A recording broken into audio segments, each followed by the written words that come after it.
2 सितंबर 1982 को मीता और Ajay Chhabra all India radio जाने को घर से निकलते हैं। रास्ते में उनका अपहरण हो जाता है। पुलिस और बच्चों के माँ बाप उन्हें ढूंढने की हर कोशिश करते हैं। उधर अपहरणकर्ता बच्चों की हत्या कर देते हैं। 4 सितंबर सुबह 4 बजे कैप्टन छाबड़ा को 2 बच्चों की लाशों को आइडेंटिफाई करने के लिए बुलाया जाता है।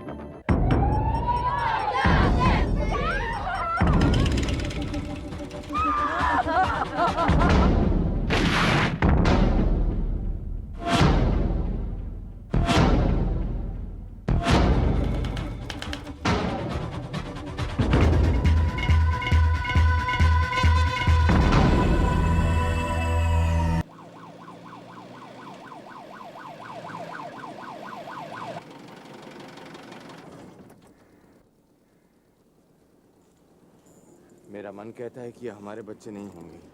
तो फिर हम क्यों जा रहे हैं मुकेश? तसल्ली हो जाएगी।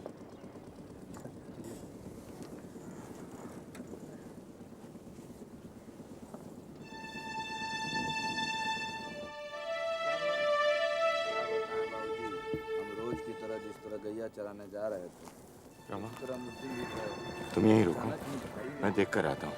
नहीं, मैं भी चलूंगी। You stay here, तुम देख नहीं पाओगी। जरूरी थोड़ी है कि हमारे अजय और मीता होंगे।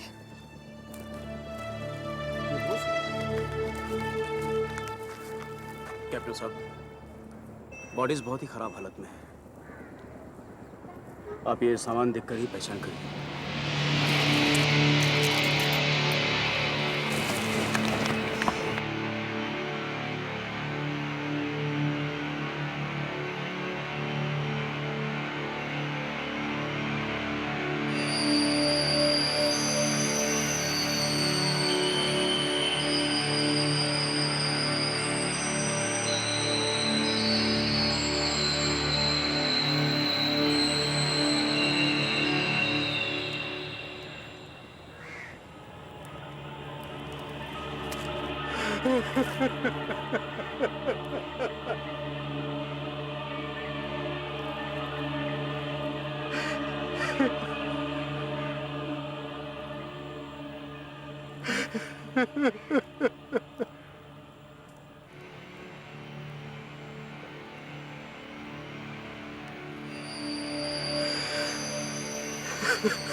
लाशों को पहली बार शाम को घर लौटते वक्त एक ग्वाले धनीराम ने देखा था।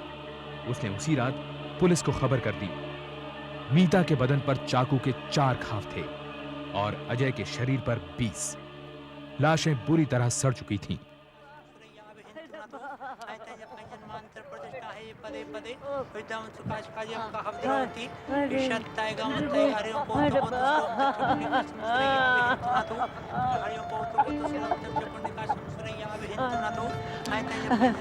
अरे मुकेश, ओ मुकेश, अरे बेटा, अरे अरे बेटा देख, अरे इसे रुला बेटा, इसे रुला।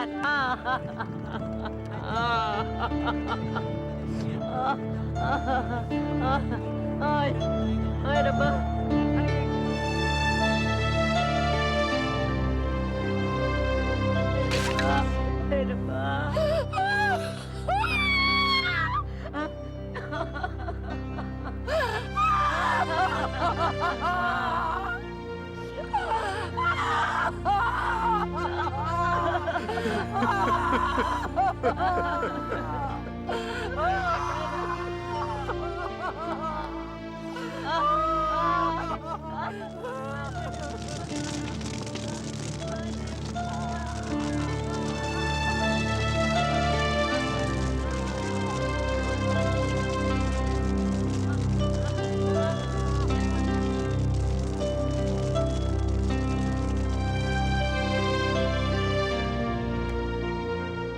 लाला और राणा दिल्ली में बेखौफ घूम रहे थे, जबकि पुलिस को उनके बारे में कोई जानकारी नहीं थी। पुलिस को पहला सुराग मिला एक लावारिस फिएट, जिसके दरवाजों के टूटे हैंडल्स ने शातिर लाला की ओर इशारा किया। लाला बंबई में इसी तरह की वारदात करने के लिए बदनाम था। खतरा बढ़ते देख लाला और राणा दिल्ली छोड़कर आगरा भाग निकले और छोटे सस्ते होटलों में फर्जी दस्तखत करके रहने लगे। इधर पुलिस ने अपनी सर्च टीम्स राजस्थान, पश्चिम बंगाल और तमिलनाडु भेज दी। दिल्ली में उनकी गिरफ्तारी की मांग बढ़ रही थी। अजय के स्कूल के 200 स्टूडेंट्स और दिल्ली यूनिवर्सिटी के 1000 छात्रों ने अलग अलग प्रदर्शन किए। पुलिस ने लाला और राणा की जानकारी देने वाले के लिए इनामी रकम बढ़ाकर 50,000 रुपए कर दी। अखबार नहीं पढ़ रहा तू? सारे देश में हमारे नाम का हल्ला कटा हुआ है। वही तो मैं कह रहा हूँ, यहाँ से बाहर निकलना खतरनाक है। यहीं रहे तो बेहतर होगा। और क्या गारंटी है मद्रास में जाने के बाद सेफ रहेंगे? मद्रास में मैंने सारी सेटिंग कर ली है, बंदे हैं वहाँ पर अपने, कोई चिंता की बात नहीं। कुछ दिन वहाँ दब के रहेंगे, उसके बाद निकल लेंगे वहाँ से। अरे वो गाड़ी आ रही, स्पीड कम होते ही चल रही, चले भाई।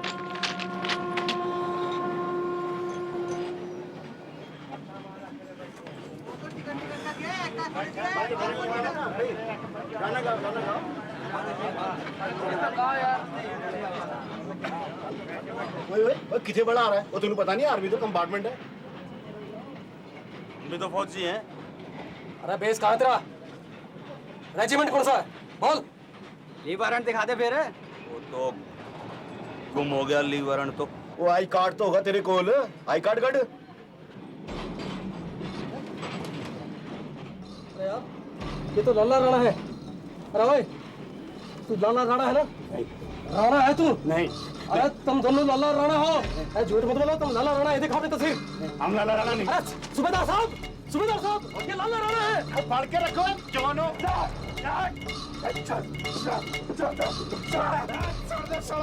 देख लो को। अरे भाई मत मारो उसको।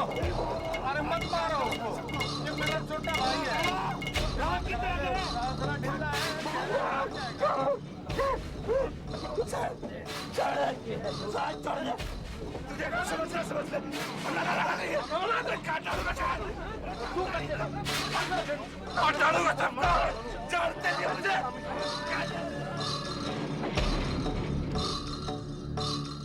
ट्रेन के नई दिल्ली रेलवे स्टेशन पर पहुंचने के साथ साथ ये खबर भी पहुंच गई कि लाला और राणा पकड़ लिए गए हैं।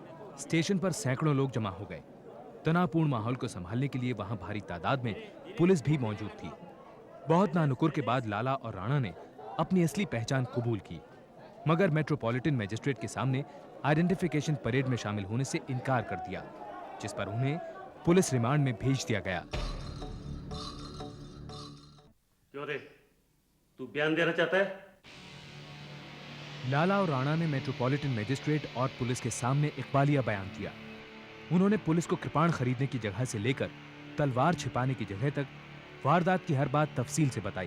मुंबई से दिल्ली आए हुए हमें 2 दिन गुजर चुके थे। हम किसी ऐसे आसामी की तलाश में थे जिसे उठाकर मोटी फिरौती वसूल कर सके। इकबालिया बयान के दौरान केस ने एक अजीब मोड़ लिया, जिसमें राणा ने लाला को हत्या का दोषी बताया और लाला ने राणा को हत्या का जिम्मेदार ठहराया। उस टाइम मैंने लाला को बहुत समझाया कि बच्चों को जाने दे, जाने दे, मैंने बोला। लेकिन लाला उसने हाथ से इशारा कर दिया कि बच्चों को तो खत्म करना है। लाला बोला जिंदा से बोले हैं ये सांप के बच्चे।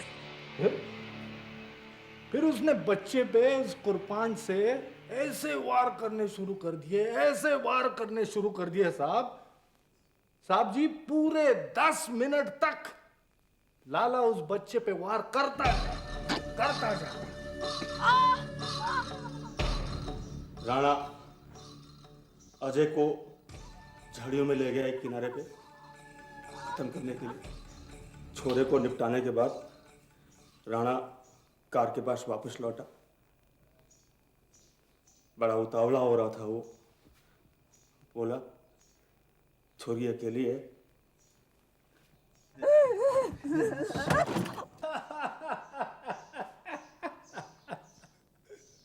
अरे नहीं साहब, नहीं। लाला ने खुद करने के बाद मुझसे कहा कि जा लड़की के साथ। समझ गया ना साहब? मैंने कहा लाला ये छोटी सी गाड़ी के पिछली सीट में मैं फिट नहीं हो पाऊंगा, है? क्या वजह है ना, मैं उससे लंबा हूं जी। अब जब हम उसे अजय की लाश वाली जगह पे ले जाने लगे ना, तो लड़की के हाथ, वो गाड़ी में जो तलवार थी ना वो आ गई। उसने लाला के सर पे वार कर दिया, यूं। लाला गर्म हो गया जी, उसने तलवार खींच ली और लड़की के गर्दन पे मार दी। होश ठिकाने आए तो देखा कि तलवार राणा के हाथ में है और वो धपाधप चोरी पे वार कर रहा।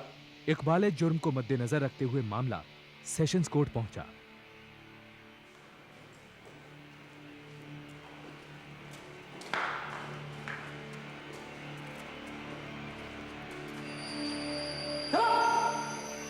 जज के सामने लाला और राणा ने दावा किया कि पुलिस ने उन्हें मारपीट कर जबरदस्ती गुनाह कबूल करवाया था।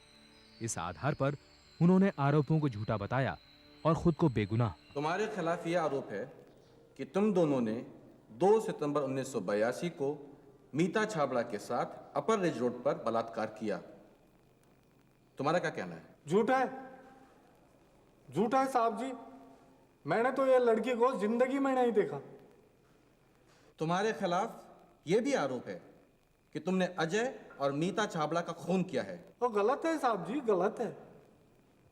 अगर तुमने ये सब नहीं किया तो तुम्हारे खिलाफ ये मुकदमा क्यों चल रहा है? क्या बताएं साहब जी, ये एकदम झूठा केस है साहब, झूठा है। ट्रायल शुरू होने पर प्रोसिक्यूशन लॉयर केसी चावला ने अदालत में 100 से ज्यादा गवाह पेश किए। उनमें धनीराम, जिसने लाशों को पहली बार देखा था, और लाला और राणा को पकड़वाने वाले सेना के जवान भी शामिल थे। प्रोसिक्यूशन का सबसे अहम गवाह था मंजीत सिंह। जब तक मैं फिएट कार का पीछा करता रहा, बच्चे मुझे यह बताने की बहुत कोशिश कर रहे थे कि गड्डी किस तरफ जा रही है। Thank you. That's all your honour. Your witness please. Mister Singh, वो दोनों आदमी जो उस दिन बच्चों के साथ कार पे थे, क्या आज इस समय अदालत में मौजूद हैं?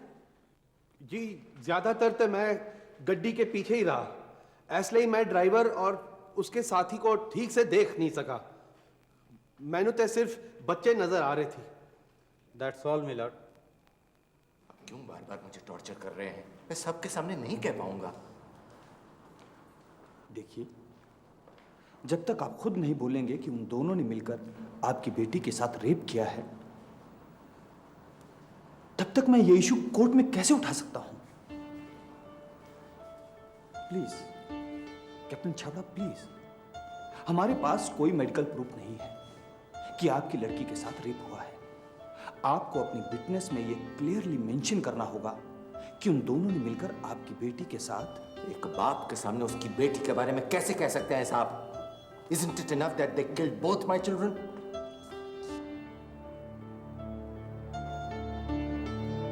ये ठीक कह रहे हैं मुकेश। तुम सब कुछ बताओ कोर्ट को। I want to see them hanged. Captain Chhabra, 2 सितंबर 1982 को क्या हुआ था? वो शनिवार का दिन था। मैं ऑफिस से घर पहुंचा ही था जब मुझे मीता और अजय ऑल इंडिया रेडियो जाने के लिए तैयार मिले। हमारी कोई बातचीत हो उससे पहले वो लोग घर से निकल चुके। कैप्टन छाबड़ा के लिए बयान देना मानो उन सारे दर्दनाक वाकयों को फिर से कुरेदना था। उन्हें अदालत को मीता के घृणित बलात्कार के बारे में बताना पड़ा ताकि हत्या की वजह साबित हो सके। अपने बच्चों को उनके कपड़ों से पहचाना। घर से निकलते वक्त मीता ने जो जूतियां पहनी थी वो मुझे अच्छी तरह से याद है। उसकी डेड बॉडी के पास वही जूतियां नजर आई थी। इसके अलावा आपने और क्या नोटिस किया था? उसके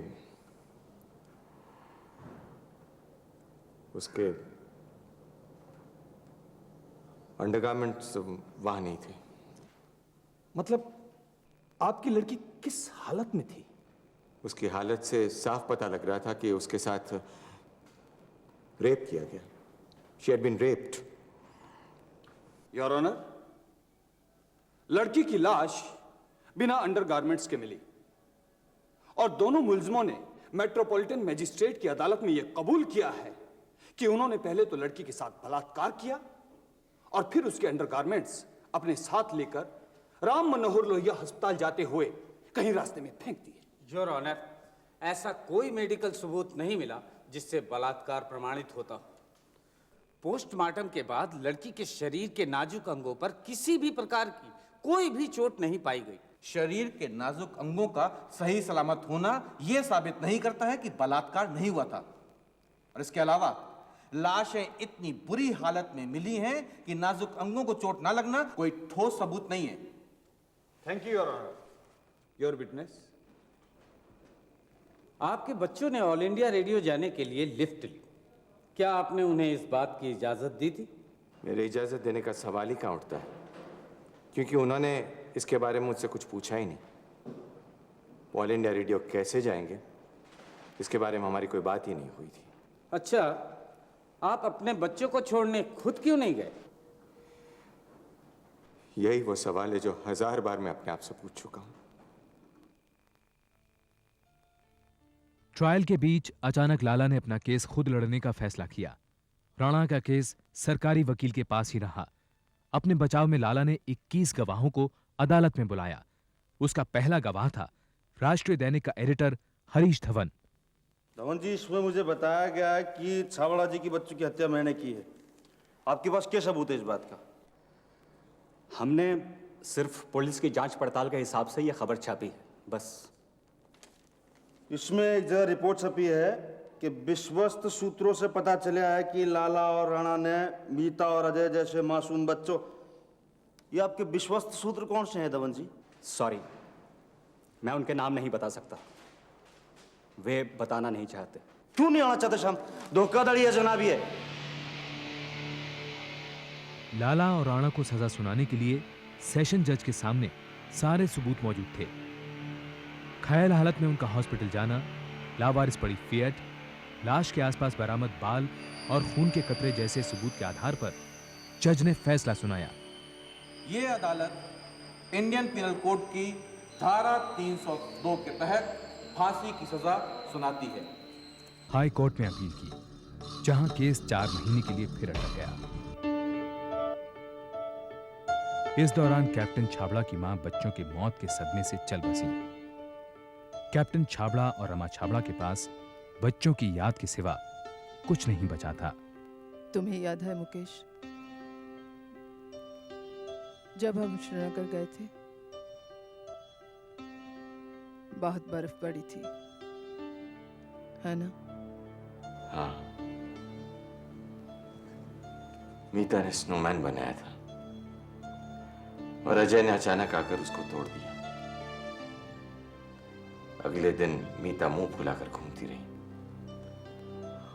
और अजय के 1000 बार मनाने पर वो नहीं मानी। हमारे बच्चे बच सकते थे, है ना? बेचारे मनजीत सिंह ने बहुत कोशिश की। पुलिस ने तो उसकी बात सुनी नहीं। फिर वो भी क्या करता? कितने लोगों ने फोन कर करके पुलिस को इन्फॉर्म किया था।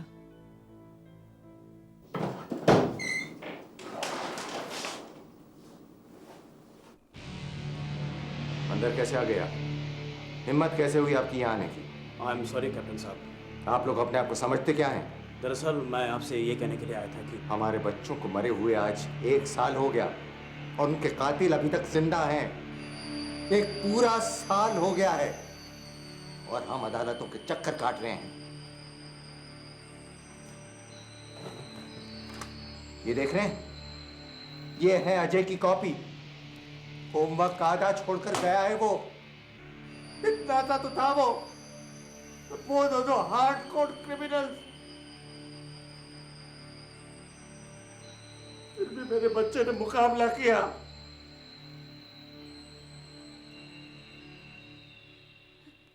किडनैपिंग और मर्डर के बीच में हजारों मौके थे जब उनको बचाया जा सकता था। मैं आपको यही बताने के लिए आया था कि हाई कोर्ट ने राणा और लाला की फांसी को कंफर्म कर दिया है।